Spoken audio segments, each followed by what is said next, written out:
be honest with you? I've always kind of hated films about climate change. What is it about those vanishing glaciers and desperate polar bears that makes me want to click away?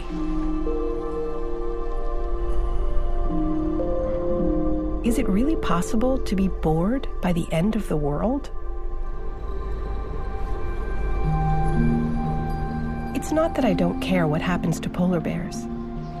It's just that we're told that the cause isn't out there, it's in us. It's human nature. We're innately greedy and short-sighted. And if that's true, there is no hope.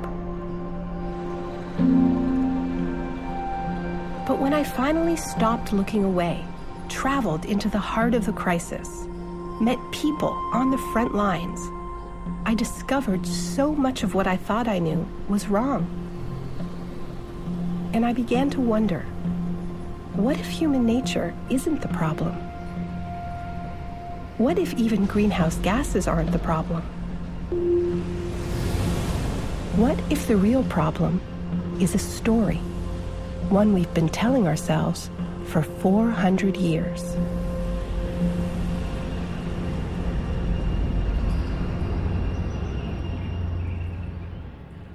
This first struck me in the craziest place. I was in a stately home in the English countryside that looked an awful lot like Downton Abbey. It was an invitation-only meeting hosted by the world's oldest scientific organization, the Royal Society.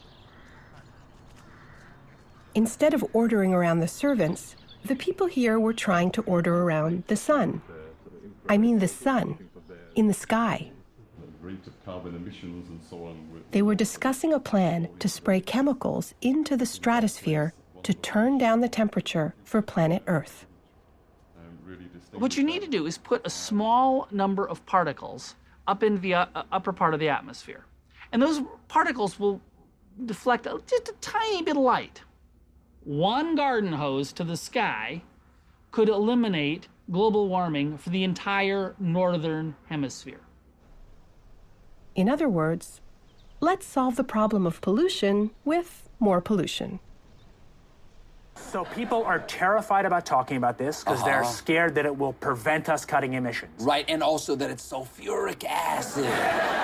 It is. You're bearing the lead. Is there any possible way this could come back to bite us in the ass? Blanketing the earth in sulfuric acid, because I'm all for it. This is all.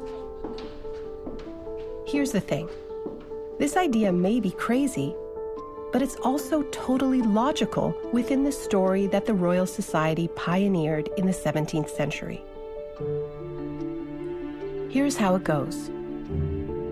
The Earth is not, as most people thought back then, a mother to be feared and revered. No. Science had granted men godlike powers. The Earth is a machine, and we are its engineers, its masters. We can sculpt it like a country garden. We can extract from it whatever we want. These scientists help turn the mother into the motherlode. This story is where the long road to global warming began. When I realized that, I stopped tuning out those sad polar bears, because unlike human nature, stories are something we can change.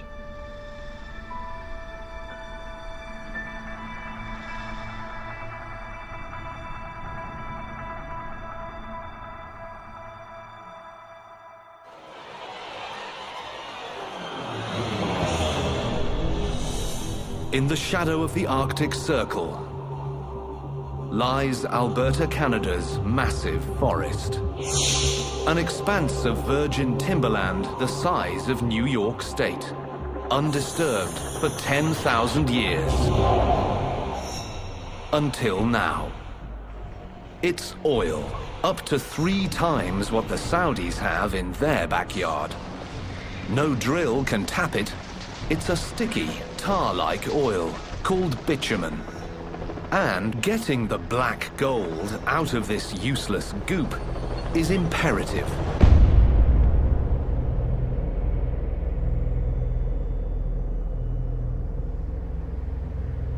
I find it hard to look at the Alberta tar sands, this vast hole at the center of my country.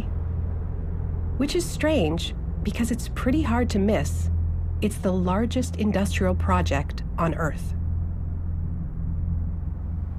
When I do make myself look, I feel like I'm seeing that old story reaching its crescendo. For centuries, we've been treating nature as a beast we have to break and then forced to do our bidding. And this is what it's come to. But that story doesn't just shape the Earth. It shapes people, what they see and what they can't see.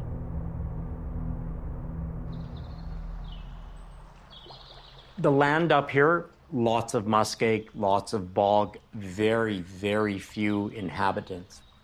We've got a few native bands that are up here, been here for years, I imagine.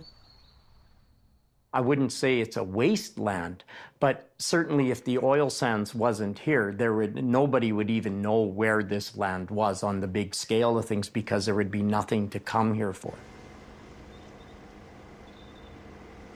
What they would do first is they would log off all the timber. They bring dozers in and they strip the overburden, is what it's called. So they will strip all the subsoil, the topsoil, and the clay off of this. Canada has the third largest oil reserves in the world, the vast majority of which are in the oil sands.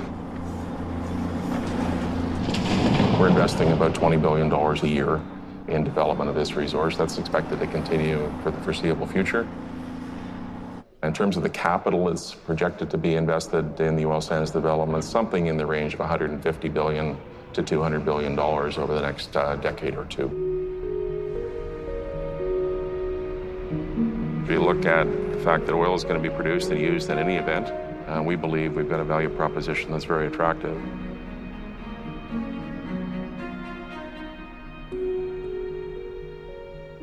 I guess I'd describe the sheer scale of the work that's going on and what the mining companies are doing. It is fantastic.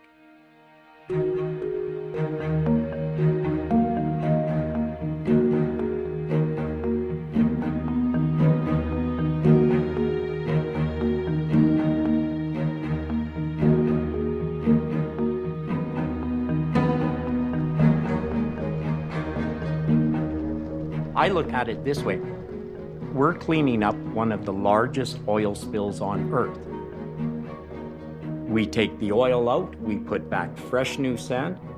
You give it 20 years after it's complete, it comes up trees.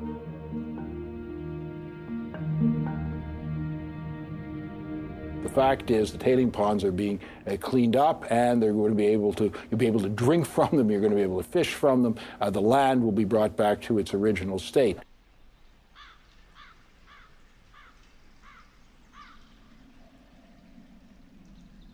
When those British scientists first said, the Earth is a machine and we are its masters, it was really just a theory. Humans still had to listen to nature's rhythms and live within them.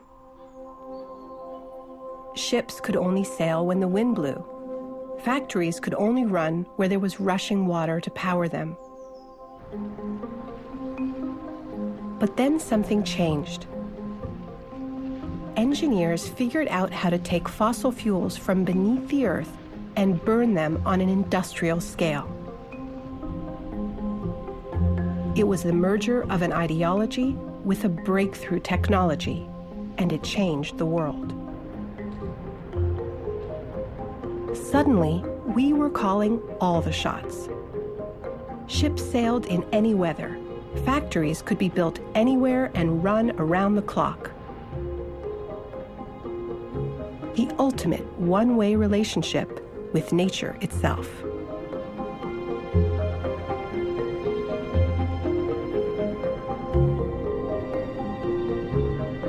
But that kind of relationship takes its toll. I've spent time in Fort McMurray, the town at the heart of the tar sands boom. It's a place that seems to run on anything with the power to numb, especially the most intoxicating drug of them all. You make about $4,000 a week, and that's too much money, man, too much. I work half the year and make about 150. Grossness. Cheers. It's the money that brings everybody here. In the long run, it's not because I think everybody loves what they do. I'm not for Fort McMurray or against Fort McMurray. I could give a shit, really. I don't even really care about the, what happens to Fort McMurray. I go get a job somewhere else. It doesn't make any difference to me. But they're losing a lot. If you look at the rate of divorce or separations when people move out here to work, it's huge. You see it in people's faces because they're leaving their families behind, but they're doing it for their family. A lot of people judge it and they call it Fort McMoney. Now, I wouldn't want to judge that, but sorry, I just got to blow my nose.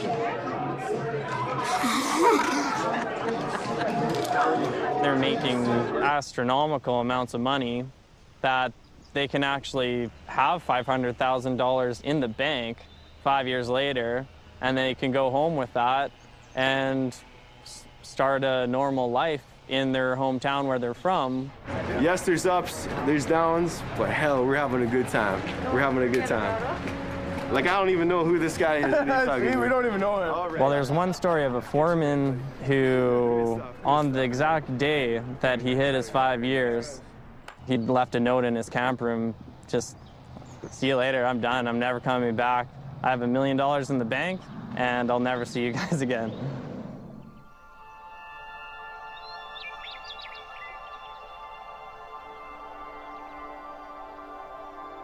If you plan on staying in a place forever, and your entire culture and history are here, how does that change your worldview?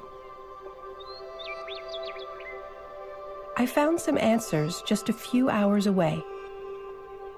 A different story about the land and our relationship to it. This story doesn't have government and industry on its side, but it does have some other tools. Okay, Grace, back. When I was a kid, up in the Athabasca, there was no industry up there. All you saw was trees, and it was beautiful up there. Some sage. It's drastically changed in our territories. That used to be all pristine boreal forest, and it's cleared now, and all you see is, husky signs, shell signs. Yeah.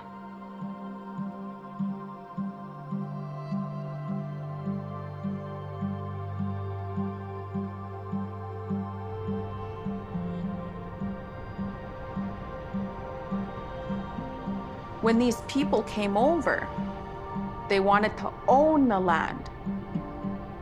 We don't believe that. That's why in this treaty, there's no talk about ownership. We believe that the land owns us. We are here just as visitors on this land. So we can share it with you. We can't give it to you, though.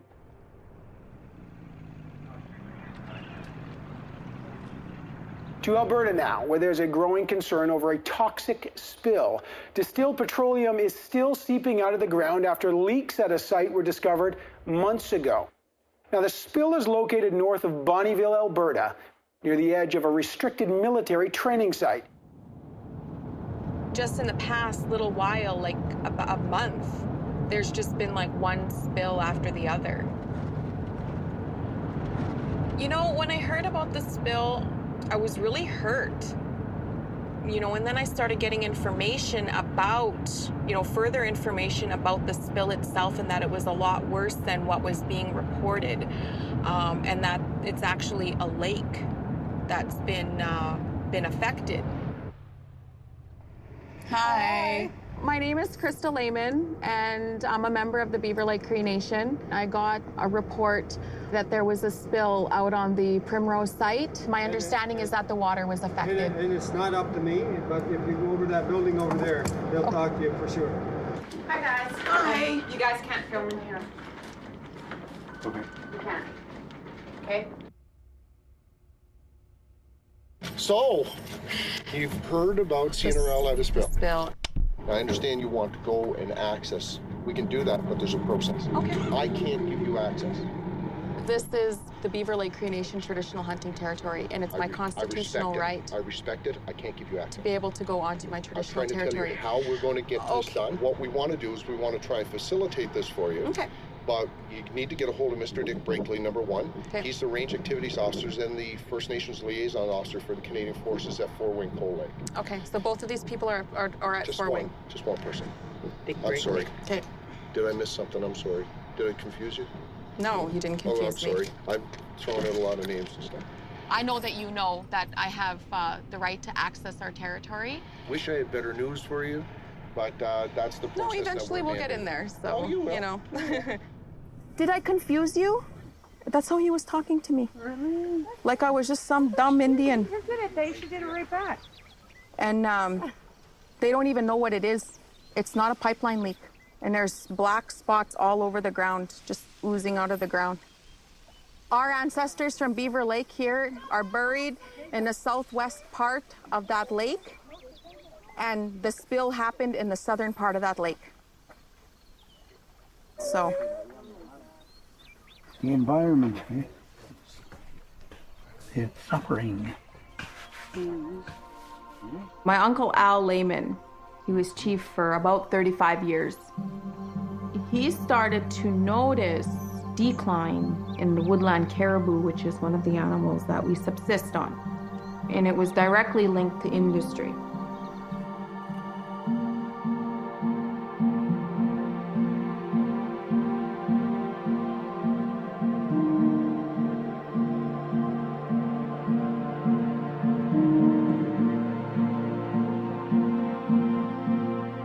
As long as the grass grows, the rivers flow, and the sun shines, we will always have an inherent right to the land.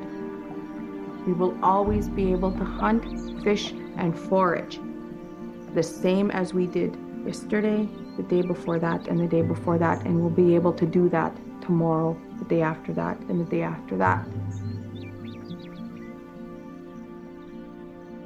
What makes our lawsuit different than other lawsuits is that we're not taking on one oil company. We're taking on the Canadian government.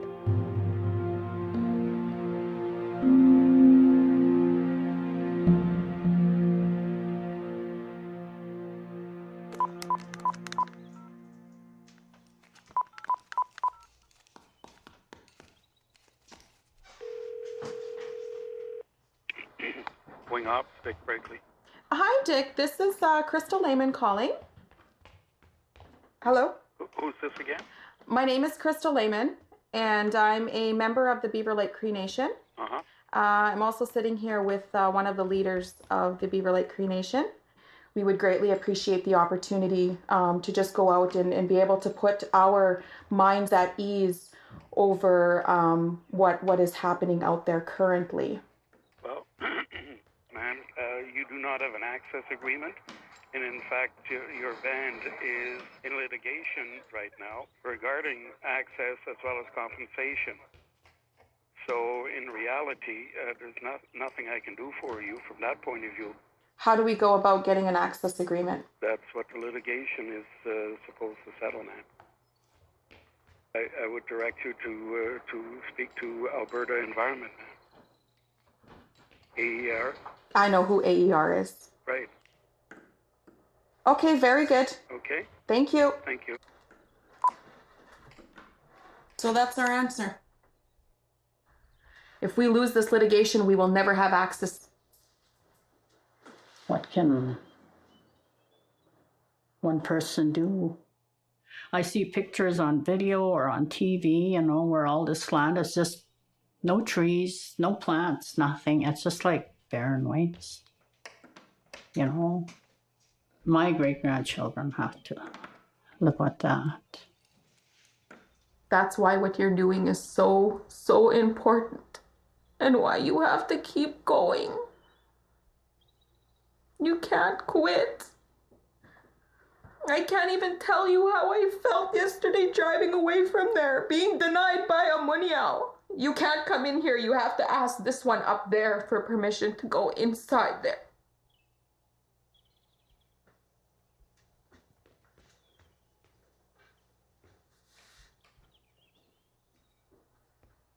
Agame tamuan.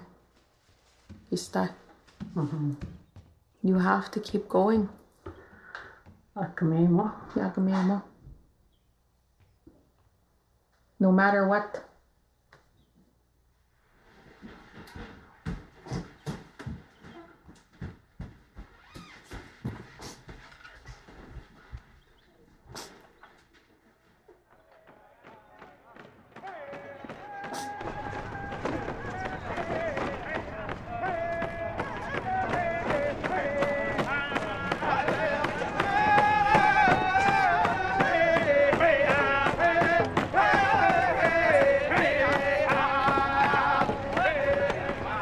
When I spent time with Crystal and saw what was happening to the land here, I remembered a phrase debated by the U.S. government in the 1970s. It was suggested that some places may have to be sacrifice areas. If we're going to keep digging up fossil fuels, those places will just be destroyed. What they didn't say is that the people who live on those lands get sacrificed too.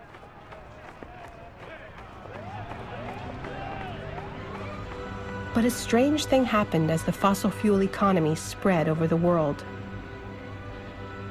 The sacrifice zone got bigger and bigger. It started with the places considered the middle of nowhere.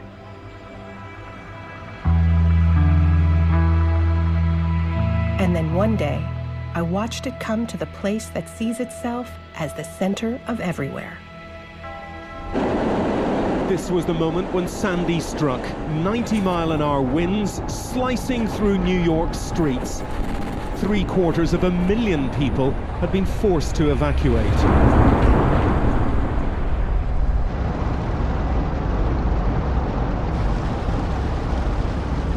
All those years, we imagined that we'd freed ourselves from nature's bonds, that we were the boss. There was a part of the story we couldn't yet see. Our machines were filling the atmosphere with greenhouse gases. Could it be that we're not the masters after all?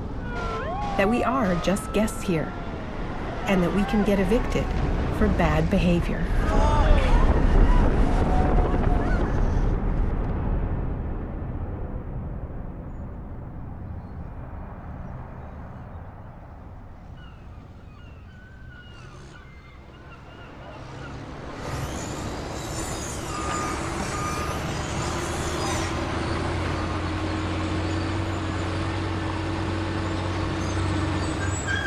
When the weather hit, it was a wake-up call. It was really like, wow. You know, people holding on dear for life, holding on to the poles, the gates. You know, people, the water pushing them out their houses, the walls caving. It's really, really crazy.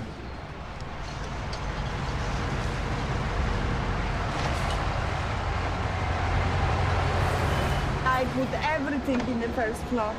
Nobody ever told me that the flood insurance go from the second floor up. The whole first floor went, everything.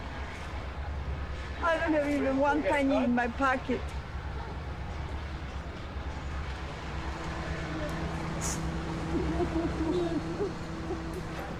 We are doing everything that we can, and it's not enough because the size of this problem is too huge. We're not supposed to be here. I'm not supposed to be trying to rescue people that are stuck in apartment buildings, dying because of lack of medication.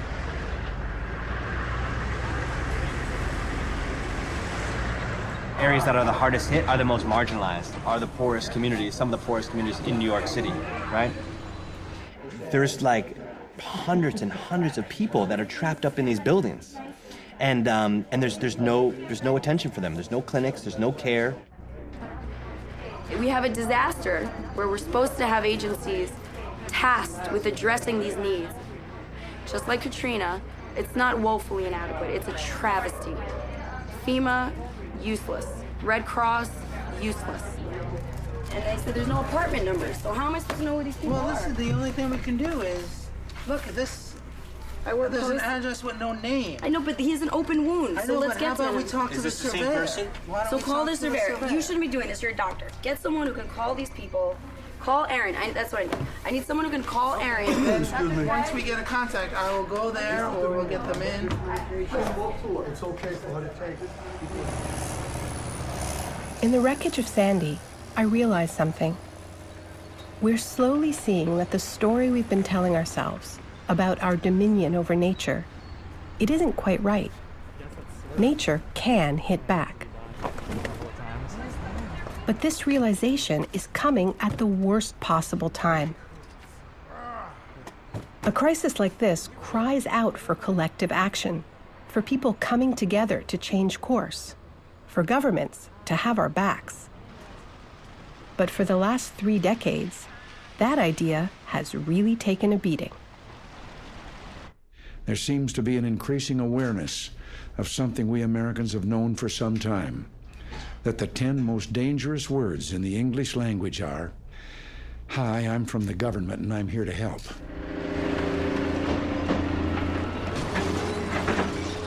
Since the 1980s, we've been told that the state just needs to get out of the way, that the market should be allowed to let rip. For climate change, this is an epic case of bad timing. Because the government wasn't just missing in action during Sandy. It's missing in action during the crisis that will create a lot more Sandys.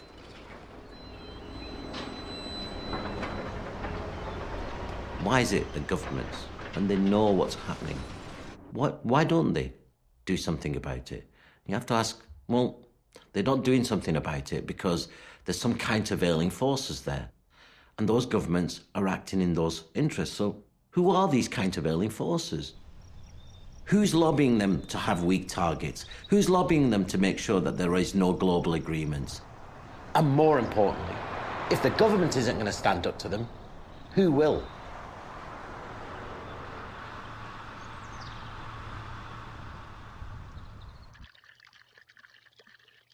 This is my family's farm. My parents bought it in the late 70s, and this is where I've lived my whole life, besides going off to college. It is a really special place, right on the Yellowstone River. Basically, what we're doing with it now is we raise meat goats. Mike and I did some research, and we found that goats were the perfect solution for weed control. Come on, girls.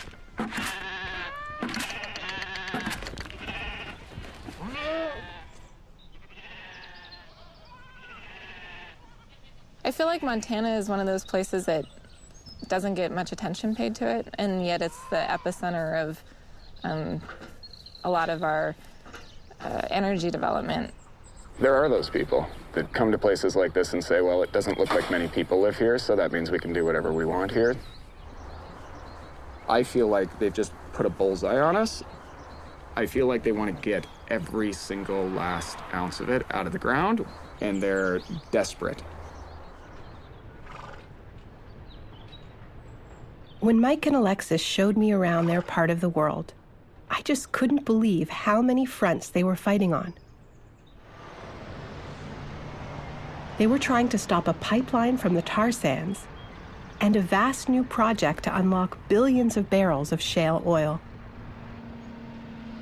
They were also working with the nearby Northern Cheyenne tribe to block a cluster of massive new coal mines and a railroad to carry the coal out. There was only one thing I could think of to call all this: a fossil fuel frenzy. If everything that's proposed right now in Montana goes through, we're going to be a commodity colony for the rest of the country and the world.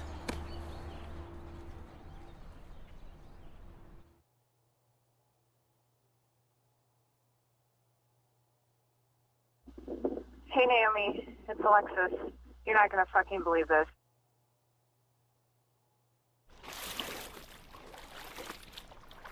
I woke up this morning and came down to do chores and let the goats out, and I walk down and the river is flooded and there's oil everywhere. Crushing news arrived over the weekend from a beautiful part of this country in Montana near Yellowstone National Park. An oil spill that we now know may be larger than first feared.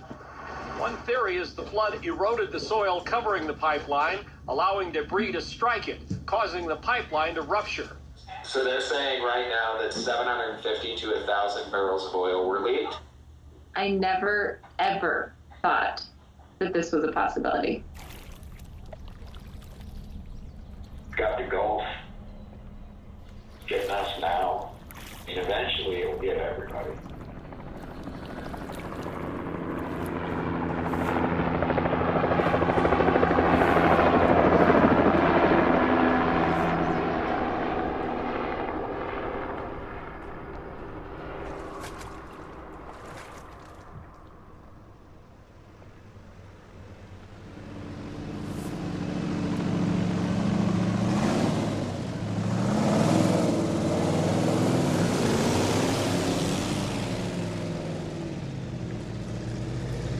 This is just, I mean, the fact that we're still finding jars like this back here on day 8, you know, kills me.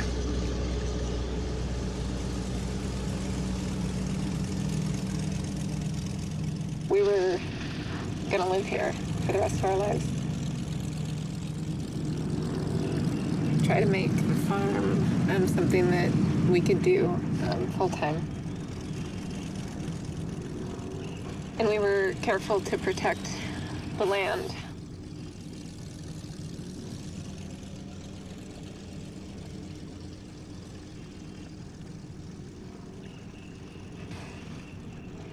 We were careful to protect it so that it could support us.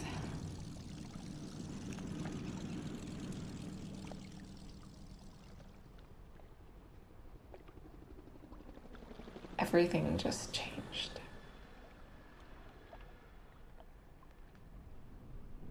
Under my administration, America is producing more oil today than at any time in the last 8 years. That's important to know. Over the last 3 years, I've directed my administration to open up millions of acres for gas and oil exploration across 23 different states. We're opening up more than 75% of our potential oil resources offshore. We've quadrupled the number of operating rigs to a record high. We've added enough new oil and gas pipeline to encircle the Earth and then some. So we are drilling all over the place right now. That's not only a problem if you happen to own a goat ranch by a river. Pictures help. Almost every world leader agrees that if we're going to avoid truly catastrophic climate change, there's a red line we cannot cross. We need to restrict warming to no more than 2 degrees Celsius. Beyond that, the Earth's systems start to unravel. Think of it like a budget. If you want to stop the climate from going crazy, you can burn a certain amount of fossil fuel, and that's it. Here's the big problem. If you look at how much oil and coal and gas companies already have in their proven reserves, you'll notice one thing. It's up to 5 times as much as the entire carbon budget for the Earth. If we let them dig it all up, we're cooked. If it stays in the ground, we have a chance.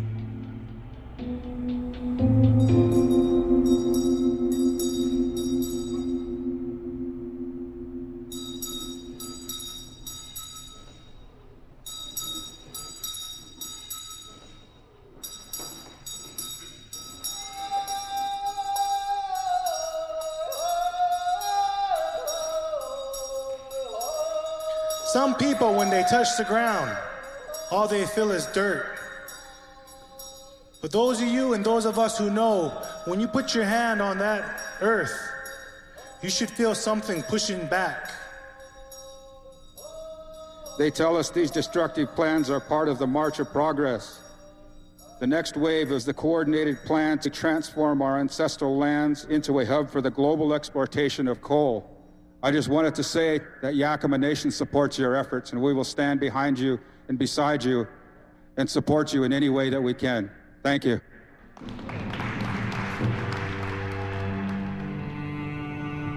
Basically, this whole thing is going to be strip mined. And they're just going to pull off the overburden, which is what they call the dirt, and haul it away. Look at it. Look at how beautiful it is here. Bottom line, greed.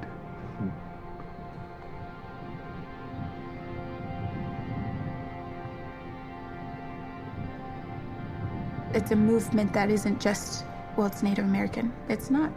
It's for people who care about the land, who care about where our country is going, where the world is going, and we need to be heard. Hey, that way is not working. We have to deal with it. I'm a firefighter. I'm not some rich person. I'm not some government official. And I have to deal with this. I have to deal with what you're doing to the world, to what you're doing to the climate. Pavidaev, Nahashave, Mistanstut, Nastutdunawisin. My name is Vanessa Braided Hair. I requested this informal conference on behalf of the Northern Cheyenne homesteaders. Last night, over 200 Cheyennes, 3 affiliated tribes, the Oglala Lakota Nation, Yakama Nation, gathered in Lame Deer to oppose any development of the Otter Creek and Tongue River Valley. When Vanessa requested an informal conference under an extremely complicated mining law, I think the state of Montana shit a brick. I want you to know that many people don't see any difference between your agency and Arch Coal, and that is the truth. All of a sudden, a bunch of people on the Northern Cheyenne Reservation are learning very quickly how to navigate these laws, this bureaucracy.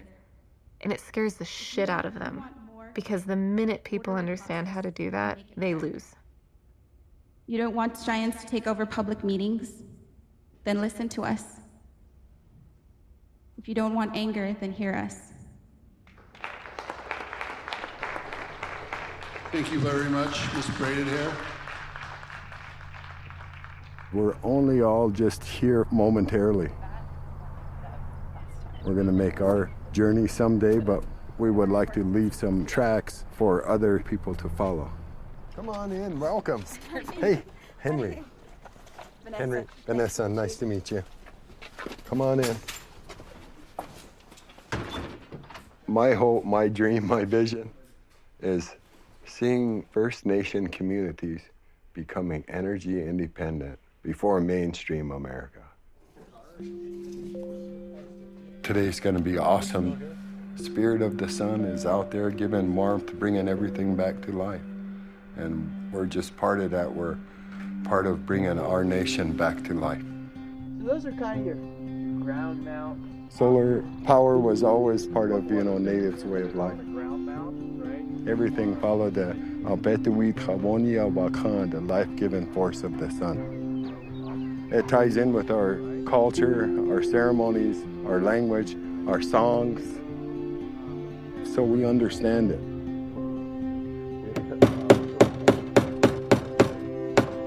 Shut down, disconnected the noise. Inside. 26 and 1. Oh, it just, you can see their eyes light up, you can see their inner spirit. I can almost tell what they're thinking. Everybody's healthy and humming with good energy. And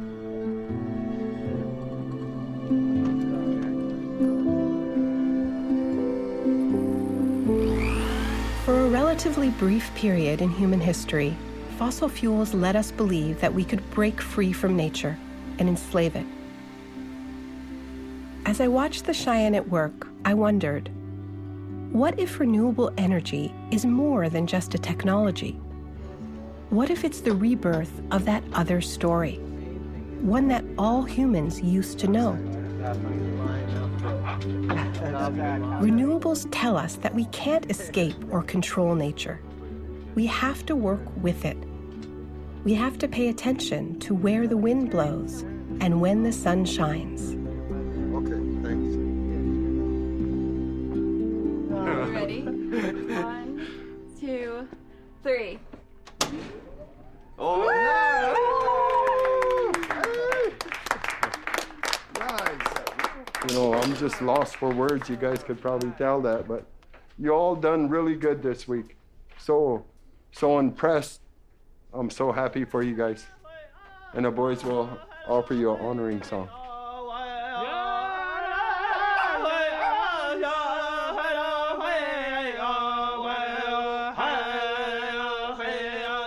You don't take and take and take and take and take. And you don't consume and consume and consume. You take what you need and then you put back into the land. I believe it in my heart. This has to happen.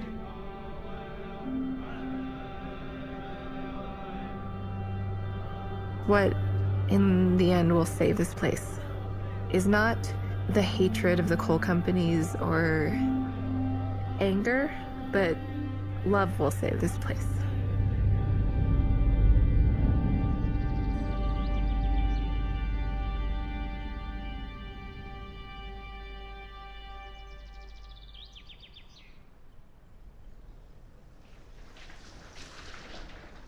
Αυτό είναι λίγο το δύσκολο, αλλά θα το περάσουμε.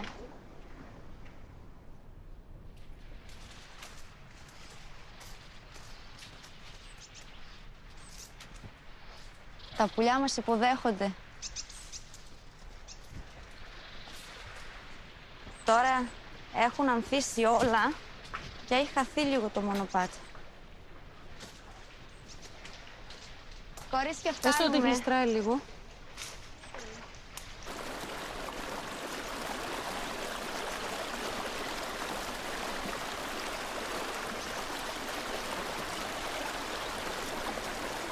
Εμείς είμαστε ένα με αυτό το βουνό. Χωρίς αυτό δεν θα μπορέσουμε να ζήσουμε. Άντε με την νίκη. Ώρα που σκουρουλάει.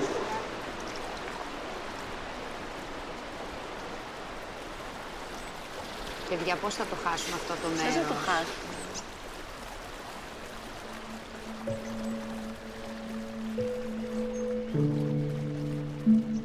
Έχουν σχεδιάσει να κάνουν ένα πολύ μεγάλο project. Έχουν παραχωρηθεί 317.000 στρέμματα στην Ελντοράντο και είναι από τα μεγαλύτερα που πρόκειται να γίνουν στα Βαλκάνια εργοστάσια επεξεργασίας χρυσού. Το δεύτερο είναι ότι με τέτοιου είδους επένδυση της τάξης του 1 δισεκατομμυρίου ευρώ στην επόμενη πενταετία που θα οδηγήσει σε μια παραγωγή τελικού προϊόντος που θα έχει εξαγωγικό χαρακτήρα. Καταλαβαίνετε ότι βοηθάει το ισοζύγιο πληρωμών της χώρας, βοηθάει στο ρυθμό αύξηση του ρυθμού ανάπτυξης της πατρίδας μας, που είναι το ζητούμενο αυτή την περίοδο. Και χαρίζοντας σε εμάς απλόχερα τον αφανισμό του τόπου μας και επειδή είμαστε άμεσα συνδεδεμένοι με αυτόν τον τόπο, δεν θα μπορούμε να σταθούμε ούτε κι εμείς εδώ. Απειλείται το μέλλον και το δικό μας, αλλά και των παιδιών μας.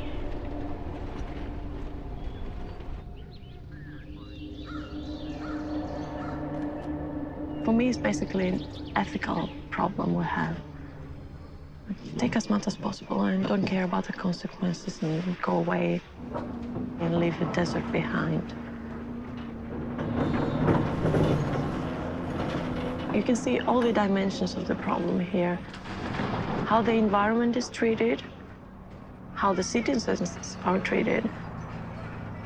We have to realize what is the core problem. Then we can fight it. What is the core problem? Do you want me to state it on camera? Yeah. Yeah, I would say it's the economic system.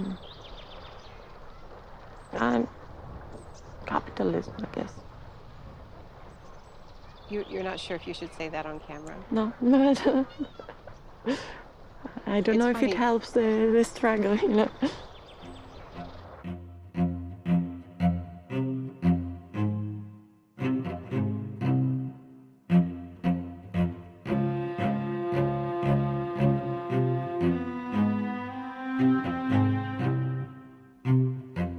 Greece, we have made for some new Guinness Book records lately. The sharpest austerity ever.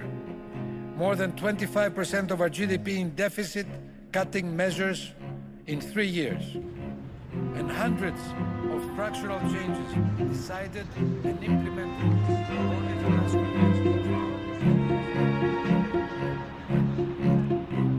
We are under a very heavy economic crisis in Greece right now. And this is not a Greek crisis either. Just one instance of a global economic crisis that started in 2008. And the worst thing is that the remedy for the economic recession we have right now is a model of growth that will be even more destructive for the environment. What is being advertised as the way out of this is exploit whatever you have right now. Sell off whatever you have right now, whether this be natural resources. We will not sell the Acropolis, but this is it. We stop there. So Greece is open to anything. Gold mining and oil drilling in the Aegean Sea and all over. It's the same in Spain, it's the same in Italy. In the name of the crisis, we have no alternative but giving away our land, our forests, our water, polluting our seas in order to create wealth. So you have a definition of wealth as something that you can take out of the earth, not as something that is created by the people.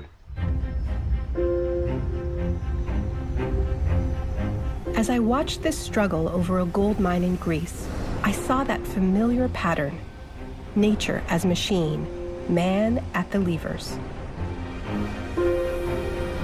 But I also realized something else. In this story, the economy is supposed to be a machine too. Under the right conditions, we're told, it will create wealth, lift all boats, drive progress. But this machine needs perpetual growth. If it slows down, you have to feed it more. Use anything and everything as fuel. Cut loose whatever it's carrying so it can drive on, ever faster, ever leaner. I began to wonder if austerity isn't just a rebranding of that old story of domination, a way to keep this sputtering machine going. Squeeze the earth, squeeze the people. In the past 5 years, the Greek people have risen up a lot of times against these policies. They couldn't manage to overthrow the governments that pushed these programs. They didn't manage to overthrow the policies.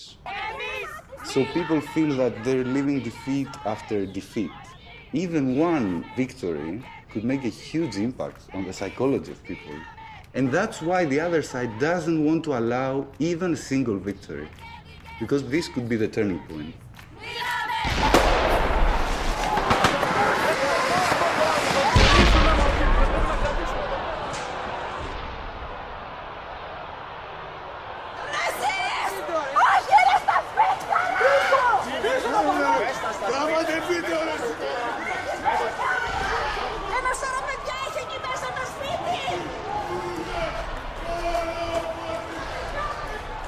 Η επένδυση στις σκουριές θα προχωρήσει, διαβεβαίωσε ο Πρωθυπουργός τους εργαζόμενους στα μεταλλεία Χαλκιδικής που τον περίμεναν έξω από το χώρο που γινόταν το προσυνέδριο της Νέας Δημοκρατίας. Εμείς στις δουλειές μας, ό,τι πρέπει να γίνει σε κάνει, πρέπει να τελειώσει γρήγορα και η επένδυση θα γίνει. Καθάρες κουβέντες, αυτό θέλουμε, Πρόεδρε, και εμείς. Το μεσημέρι στον Πολύγυρο οδηγήθηκαν στο αυτόφορο οι 4 κάτοικοι της Ιερισσού, οι οποίοι συνελήφθησαν χθες κατά τη διάρκεια των ελέγχων στα σπίτια τους. Έξω από το δικαστήριο είχαν συγκεντρωθεί κάτοικοι για να συμπαρασταθούν στους κατηγορουμένους. Ο ΣΥΡΙΖΑ δηλώνει πάντως ότι εφόσον έρθει στην εξουσία θα ακυρώσει την επένδυση στις σκουριές Χαλκιδικής.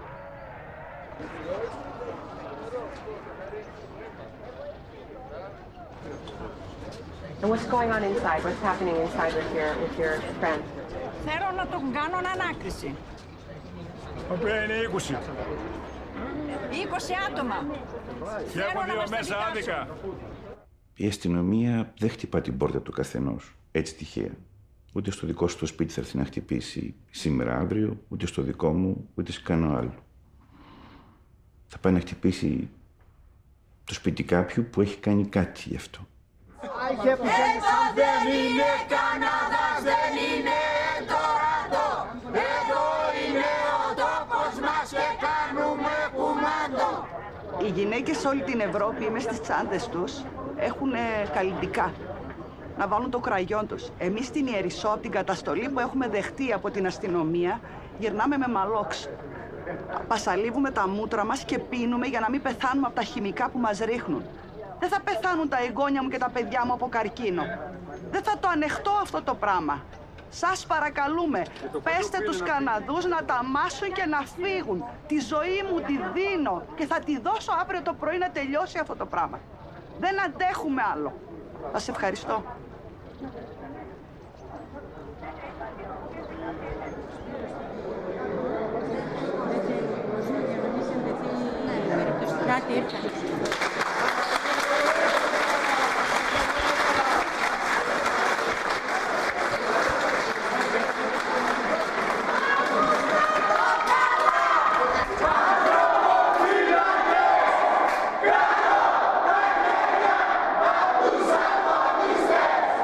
Όμως είμαι βέβαιος θα πριτανεύσει η λογική και η πλειοψηφία αυτής της κοινωνίας, όπως είπα και πριν, μαζί με τη Δημοτική Αρχή και μαζί με την πολιτεία, θα επιβάλλει την επένδυση, γιατί τη χρειάζεται η κοινωνία και τη χρειάζεται ο τόπος.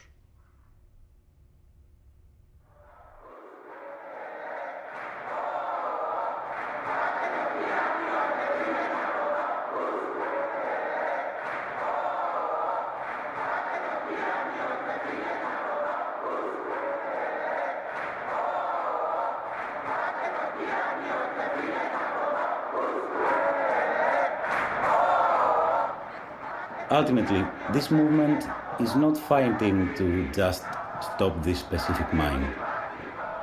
This is a no that has to be said before a yes.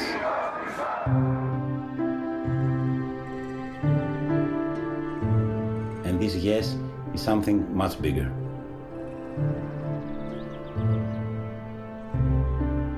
The local communities, the people who have a constant relationship with the land, they want their children to live on this land. So how do we protect the commons? We create local institutions that make the rules, that can set the limits. It's about communities taking back the power on important decisions.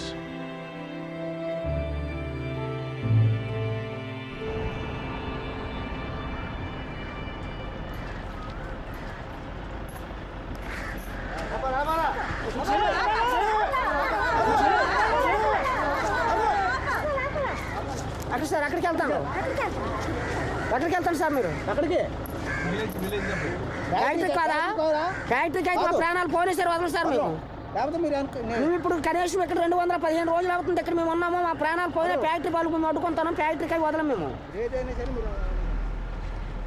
Factory కాదు sir మీరు factory కాదా factory car అయితే పట్టుకుని వెళ్ళిపోయింది factory car అయితే వదలం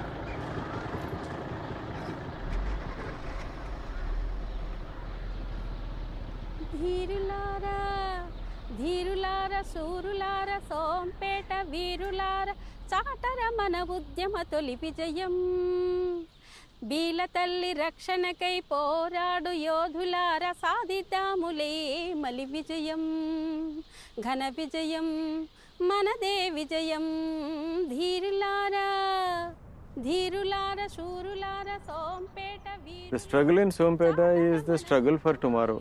It's actually that. People have been living very peacefully in this area for generations together. Suddenly the government decided to hand over their wetland where thousands of people lead their livelihoods to a company to put up an industrial power plant. And that power plant is a coal-based power plant, and it's well known the link between the climate change and these plants. they're dirty, they kill. These factories, they said coal-fired factories kill. The average person in Sompeta has realized, has made the connection between the struggle to save their wetland and this larger devastation that this country is rapidly heading for.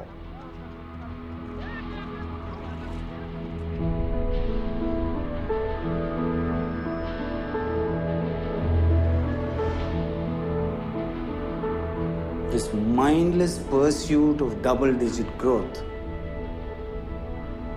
It requires infrastructure, raw materials, land, forest, water, the coast, coal, on a grand scale.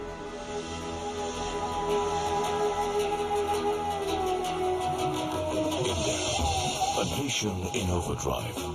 The world's fastest growing free market democracy. This surging growth and development taking place across the economy has thrown up new opportunities. Invest in India's infrastructure. అది private investors power generate చేయడానికి అవకాశం ఆ చట్టం కల్పిస్తుంది. ఇచ్చినటువంటి పన్నులు, land, power టారిఫ్లో tax holidays కొంతకాలం ఇచ్చేటువంటి కార్యక్రమం కూడా ఉంది. దేశంలో ఎక్కడ పవర్ జనరేషన్ కోసం ఇన్వెస్టర్ వచ్చినా ల్యాండ్ ఇవ్వడం జరుగుతుంది.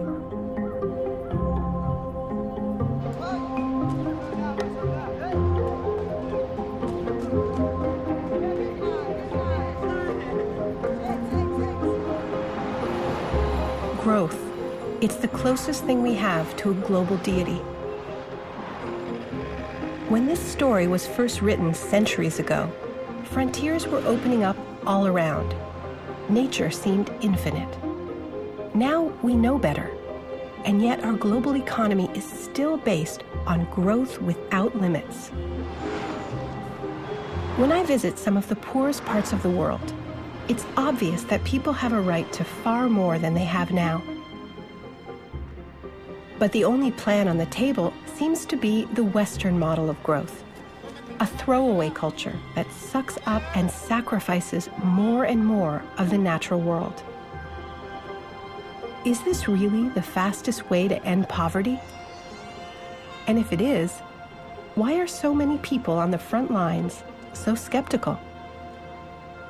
ఎలక్ట్రిసిటీ అవసరం, దానికి మేము ఎటువంటి పరిస్థితుల్లో కాదనలేదు. కాకుంటే ఈ పవర్ ప్లాంట్ల వల్ల వచ్చే విద్యుత్ అనేది మన రాష్ట్రానికి ఒక్క యూనిట్ ఇచ్చే పరిస్థితి అయితే వాడు ఇచ్చిన వెబ్సైట్లో లేదు. ఏనుగు పాడు చేయడానికి అక్కడికి వస్తున్నాడంటే వాడు కరెంట్ ఇక్కడ తయారు చేస్తాడు, ఆడు ఇతర రాష్ట్రం పాప చెప్తాడు, వాడు పాడు చేయడానికి వస్తున్నాడు, ఆడికి మేము కాపాడుకుంటున్నాం. వద్దు వద్దు అంటే మాకు ఇది ఇస్తాను అది ఇస్తాను అన్నారు. వద్దు అన్నాను, మేమే వద్దు చేయగానే అన్నాను. మాకు లేదు బాబు, నీకు చెన్న వెళ్ళే పెద్ద పెద్ద సరుకు ఇస్తాను, నీకు జాబ్ ఇస్తాను, అమ్మాయికి మేమే సార్ ఒక్క మాట చెప్పలేము సార్. మీకు వాళ్ళు కంపెనీ వాళ్ళు ఇస్తామని ఏమి ఇవ్వలేదు కదా, అంటే కంపెనీ వాళ్ళు ఇస్తే మీకు అభ్యంతరం ఉండేది కదా? అభ్యంతరం ఉంటాయి సార్, చాలా ప్రాబ్లం ఉంటాయి. ఏంటి ఇచ్చేస్తారు సార్? ఒక్కరోజు నీ ఇంటికి వెళ్తే ఒక్క పూట తిండి ఇస్తావు, రోజు ఎవరు మాకు ఇస్తారు, అలాగా అర్థం చేయండి సార్. రోజు ఎవరు ఇస్తారు, ఒక్క పూట నేను పెద్దలకి ఆడ పెద్దదానికి బాబు మాకు ఇలా అంతే తిండిరా అంటావు, మరి ఒక్క రోజు వెళ్తే రోజు వచ్చేస్తున్నా అంటారు. If you look at the environmentalism of the poor, there is urgency there. There are such million pollution mutinies that are happening across the length and breadth of this country. These are essentially people who are fighting for their survival. Their well-being comes out of land, comes out of water, comes out of the resources that they get out of nature. And they know that this modern development that is being promised to them essentially is a model of growth which is of intensive use of the same resources, but it is very, very poor in providing jobs. They understand that this development that is coming will actually make them poorer. మాకు తోట భూమి ఏంటి లేదు sir, ఇందులో మా బతుకు sir. ఈ నీళ్ళు సారు ఈ నీళ్ళు ఇలా తాకుని బతు ఇక్కడ ప్లాంట్ కట్టాలంటే ఈ నీళ్ళన్నీ తీసేసేసి ఇదంతా మెరక చేయాలి కదా. మరి భూమి ఉండనప్పుడు దానివల్ల మీరు ఇక్కడ ఏం చేయగలుగుతారు అప్పుడు? మరి ఏంటి చేస్తా అలాగా అడిగి కొని తినాలా, లేకపోతే దేశం గాలి కొని ప్లేట్ కడగాల, లేకపోతే హోటల్లో పని చేయాలా, ఇది చేయాలి సార్.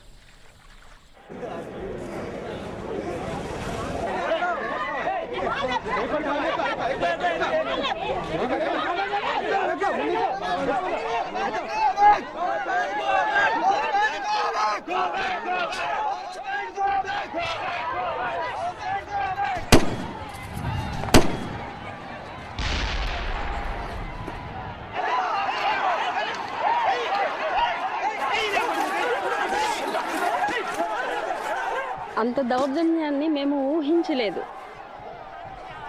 మేము ఇంకా అడుగుతాము, వాళ్ళతో చర్చిస్తున్నాము అనేటువంటి వ్యూలోనే మేము ఉంటుంది. మేము షాక్ అయిపోయాం. తలలు పగలగొట్టారు, బట్టలు ఊడదీసి కొట్టారు. ఇంత దారుణం జరిగిన తర్వాత మనం వెనక్కి వెళ్ళడం అనేటువంటిది ఇక జీవితంలో మనము వాళ్ళకి ఎదురు నిలవలేము. ఈ క్షణంలో మనము ఎదురు నిలిచి చావో రేవో ఇక్కడే జరిగిపోవాలి.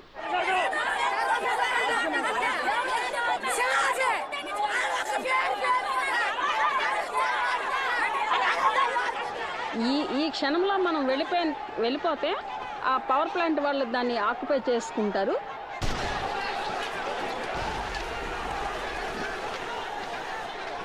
అప్పుడు అక్కడ ఉండేటువంటి సరుగుడు చెట్లు ఉన్నాయి.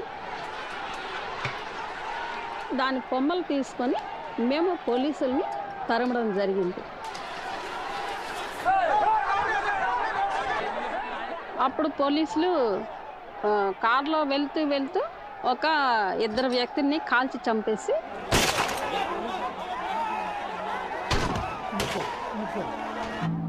వెళ్ళిపోయారు.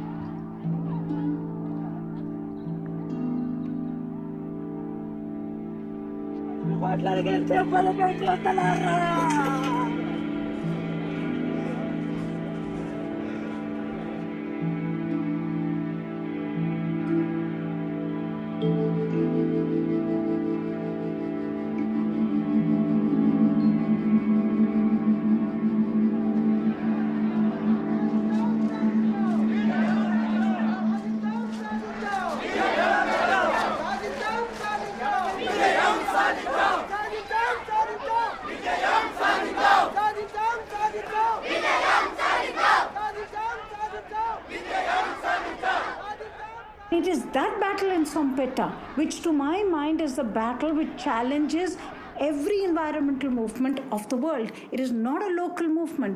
It is the core of the new environmentalism that we need to grow. It is the environmentalism of the poor.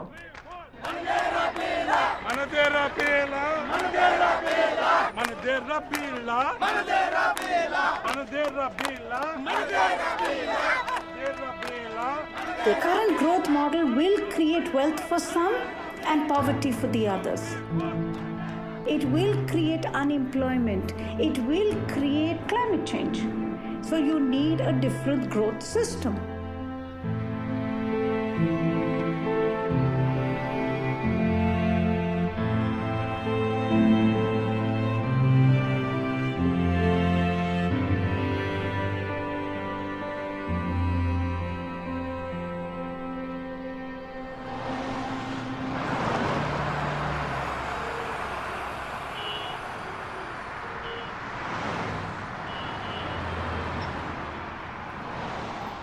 When I ask people why they feel hopeless about climate change, I often get a one-word answer: China.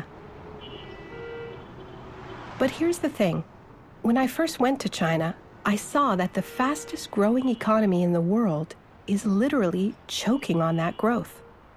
The story is failing them too.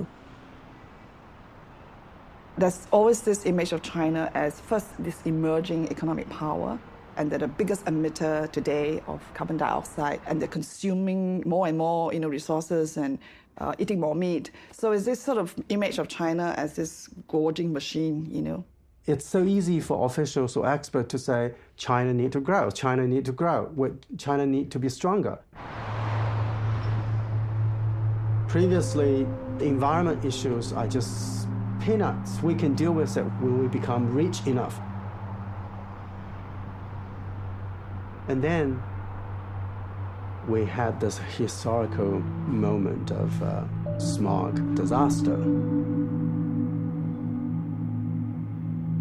It totally changed the landscape of environment discussion in China. 你见过真正的星星吗？没有。你见过蓝颜色的天吗？见过蓝一点的。你见过白云吗？没有。2004年，我采访这个6岁的小女孩的时候，无论如何我都没想到，她所说的，就是我女儿可能会面临的一个世界。这是2014年，整整1年的北京。 只有空气优和凉的时候，我才能带她出门。但是这样的天能有多少呢？污染天数175天。You know, when you wake up in the morning and you cannot walk out in the street, cannot walk out because you can't breathe. People are saying, no, this cannot be the way society in the world is supposed to be about.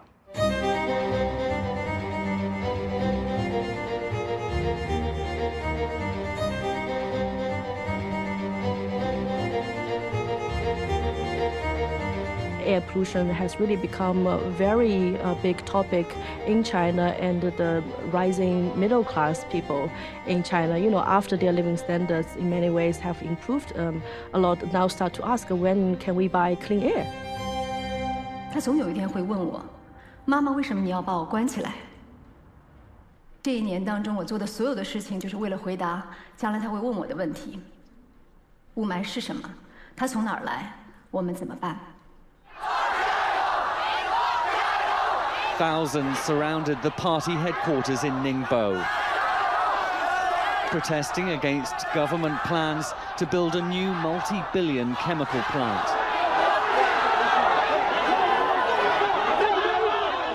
You have a very vibrant environmental movement at the grassroots level in China.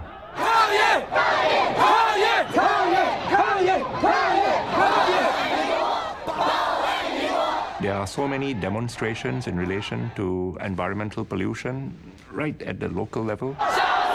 There are many pressures on the government to take more environmentally friendly policies, not because of some ideological change, but because of pressure from the ground and because of pressure from nature itself.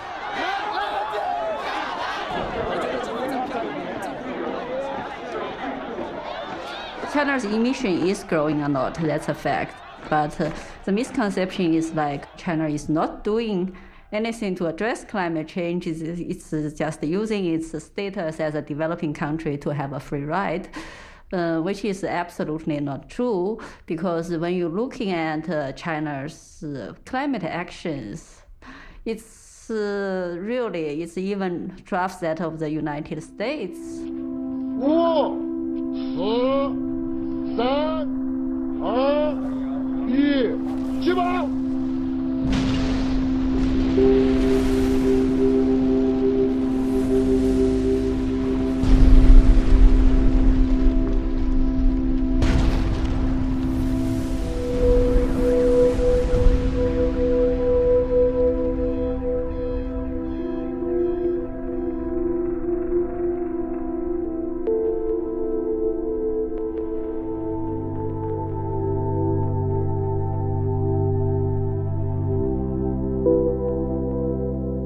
If China wants to do something, it has the organizational capacity. 10 years ago, it hardly produced solar panels.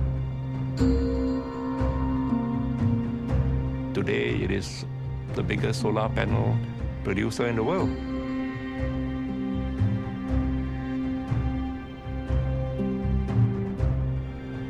In a very, very short time, solar panels became so affordable. And the export of solar panels from this country has made the access to solar energy much more meaningful for many, many countries.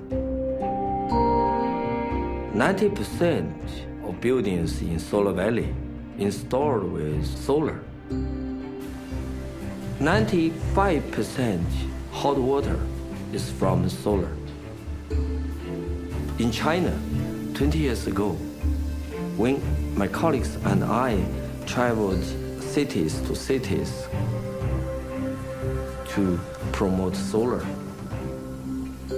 at that time, our Chinese people don't have hot water. When we gave them solar, it's the new life. No choice. It's maybe the only choice.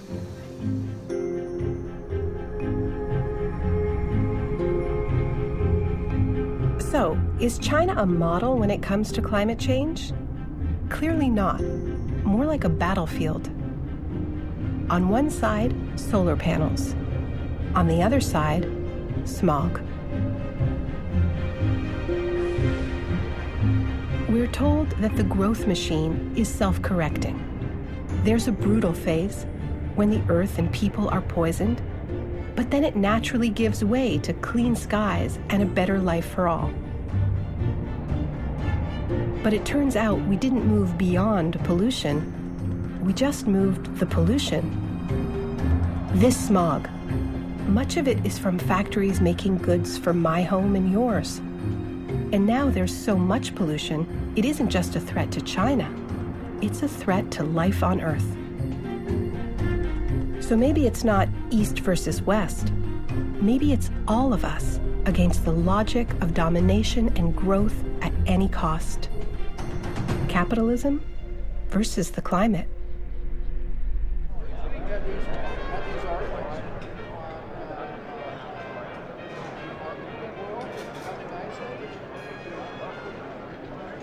Good morning, everyone. All right. I hope breakfast is good. It's a beautiful day in Washington, D.C. My name is Joe Bast. I'm the president of the Heartland Institute. It's my pleasure to welcome you to the 6th International Conference on Climate Change. We began addressing climate change because we observed that the science on the issue was being selectively reported and we thought misrepresented in order to advance a liberal political agenda.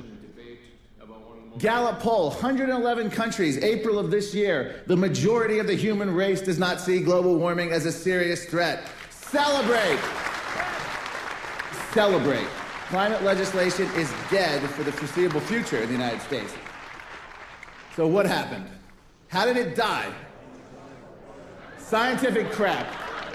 And I actually got this off Anthony Watt's website, this photo. Scientific crap. No, you don't need to go into PhD dissertations of what happened. There it is. Life was nasty, brutish, and short when we were in harmony with nature. Most of mankind pretty much was that way until the carbon-based energy revolution.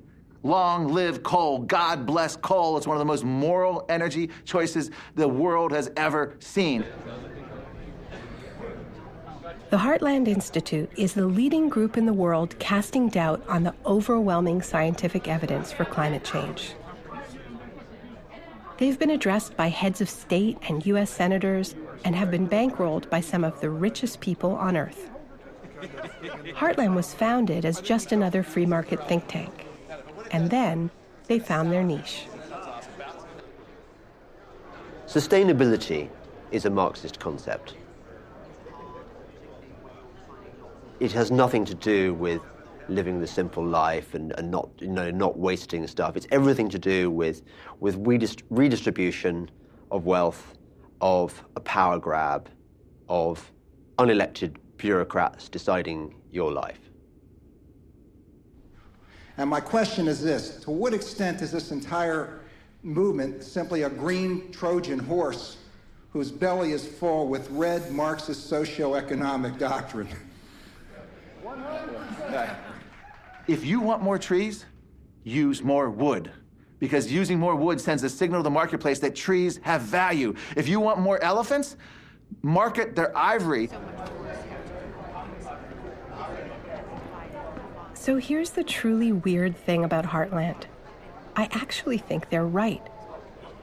Not about the elephants, not about the science denial, but about something more basic. The think tanks behind this conference have spent 40 years pushing a model of extreme capitalism. You've seen it all around you. You're soaking in it. Corporations are deregulated, set free to scour the earth for the cheapest workers and the most pollutable air. Governments wither, the middle class dissolves, and profits soar. What the Heartlanders understand is that if climate change is taken seriously, it changes everything.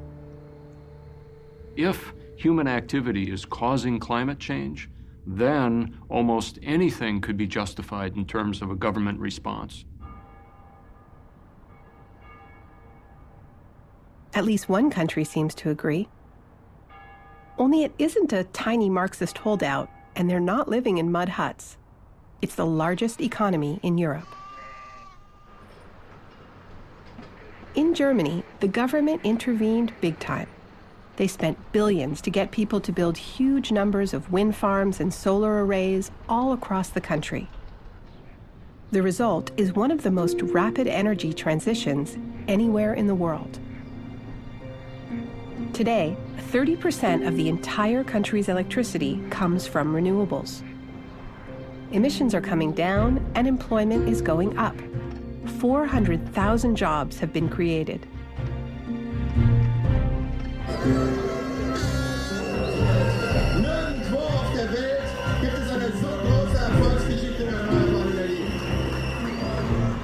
But this didn't happen because the government just saw the light.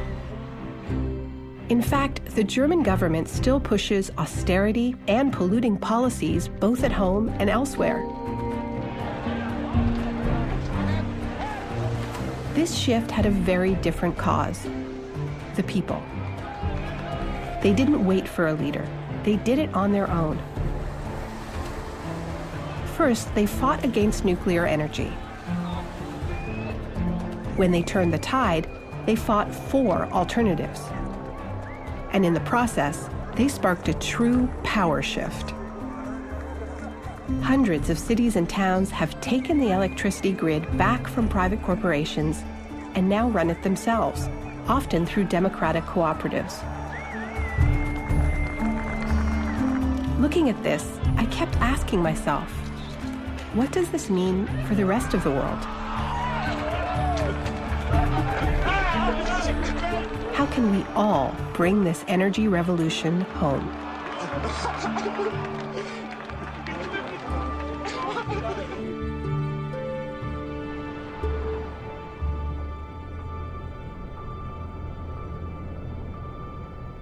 I've spent 6 years wandering through the wreckage caused by that 400-year-old fantasy that we could treat nature as our machine. But now I see another story taking root, starting from a whole other premise. And it's emerging even in the most unlikely of places. The environmental impacts of the development in the oil sands is absolutely barbaric. Put two and two together and you feel physically directly responsible for affecting somebody else's health downstream. I do not support shutting down the tar sands tomorrow, by any means. I have way too many friends whose families rely on that resource. What I support, and I know the majority of my friends up there do support, is a transition over to a renewable energy source. Now, the exciting thing about that is that the renewable energy industry would employ exactly the same workers that the oil sands does. Pipe fitters, boilermakers, electricians. Using some of the money that is made up there, we can build wind, we can have solar powering our country where it makes sense. There's absolutely no reason to not make the transition. We need to take serious action very quickly as a society, and we don't have time to be silent. As I listened to Liam, I felt the old battle lines, jobs versus the environment, economy versus the planet, melting away. But just like in Germany, governments won't make this shift without huge pressure from below. Thank you guys, we have completely encircled the White House successfully.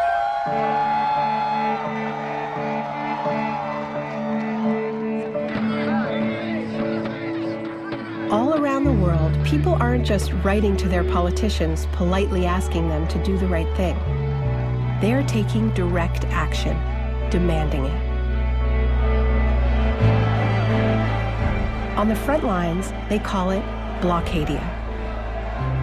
The idea behind it is simple.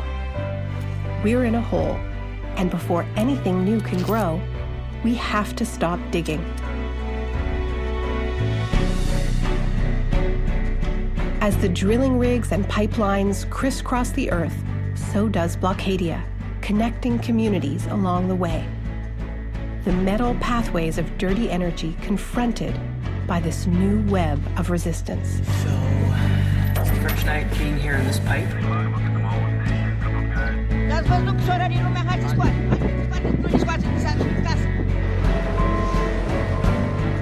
And I've noticed something else. At the forefront are the people from the sacrifice zones, the very ones who have been written off for hundreds of years. The keepers of that other story. If this pipeline goes through, your government will further assist in the raping and pillaging of the lands of my ancestors. Then they'll promise to give us back what was never theirs in the first place. Don't be fooled by their ideology of what reclamation is. Reclamation is me standing here with the 99%. We're here today to say we never went anywhere, and nor do we plan to.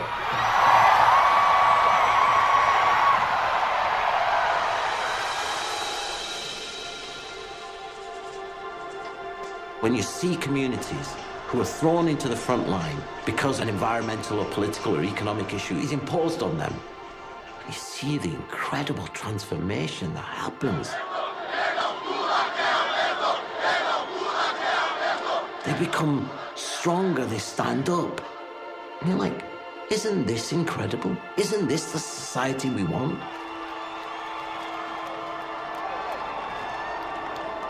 Okay, one last confession. I've been to more climate rallies than I can count, but the polar bears, they still don't do it for me. I wish them well, but if there's one thing I've learned, it's that stopping climate change isn't really about them.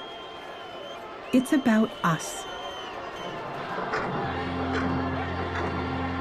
The us we've been told we are, selfish, greedy, short-sighted. And the us we could be, able to take care of the earth and take care of each other long into the future.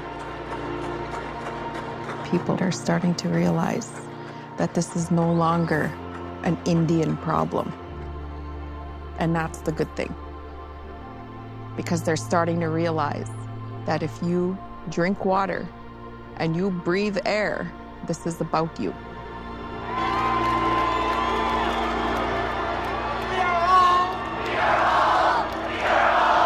Part of this movement!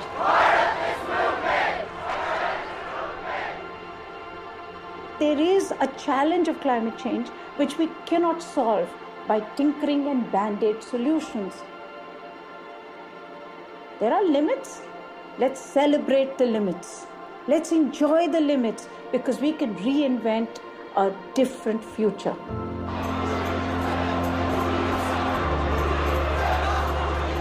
That's what I see fighting to be born. It's a movement connecting the dots between the carbon in the air and the economic system that put it there. And it's proving that the bold shifts that will lower our emissions can also, at the same time, raise our quality of life. With more meaningful work, greater equality, and no more sacrifice zones.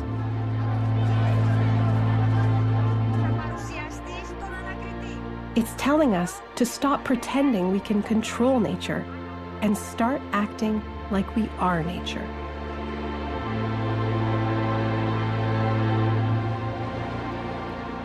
To me, that doesn't sound like a loss.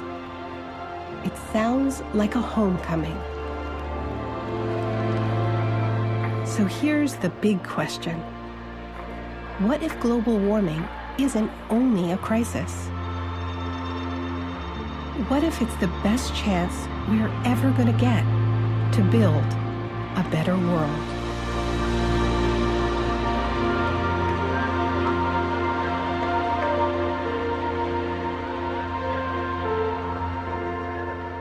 Henry Red Cloud told me once that sometimes you have to take little steps and sometimes you have to run like a buffalo.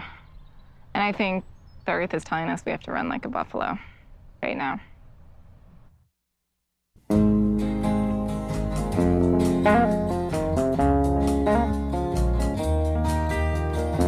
It isn't nice to block the doorway.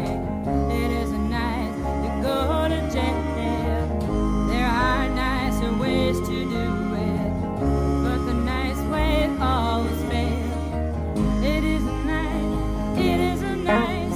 You told us once, you told us twice, but if that's freedom's price, we don't mind. We don't mind. We don't mind. We don't mind.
Con el manojo lleno y las venas abiertas, vengo como un libro abierto, ansiosa de aprender la historia no contada de nuestros ancestros, con el viento que dejaron los abuelos y que vive en cada pensamiento de esta amada tierra, tierra.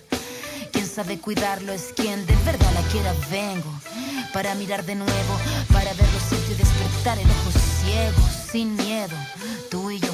Descolonicemos lo que nos enseñaron, con nuestro pelo negro, con pómulos marcados, con el orgullo indio en el alma tatuado. Vengo con la mirada, vengo con la palabra, esa palabra hablada. Vengo sin temor a no perder nada. Vengo como el niño que busca de su morada, la entrada al origen, la vuelta de su cruzada. Vengo a buscar la historia silenciada, la historia de una tierra saqueada. Vengo con el mundo y vengo con los pájaros, vengo con las flores y los árboles, sus cantos. Vengo con el cielo y sus constelaciones, vengo con el mundo y todas sus estaciones. Vengo agradecida al punto de partida. Vengo con la madera, la montaña y la vida. Vengo con el aire, el agua, la tierra y el fuego. Vengo a mirar el mundo de nuevo. Vengo con mis ideas como escudo, con el sentir humano, a vivir este mundo donde el hombre nuevo busca el contrapunto. Vengo humano, vengo como tú, en busca de la huella, de la pieza del árbol y de su corteza, que guarda en su memoria aquel canto de victoria cuando vimos de la tierra, lloramos con tal euforia. Y abrimos así nuestros brazos tan encadilados y nos acurrucamos al origen de los tiempos, a la fuente del universo donde yace el sentimiento de vivir este comienzo. Vengo con la sangre roja, con los pulmones llenos de rimas en mi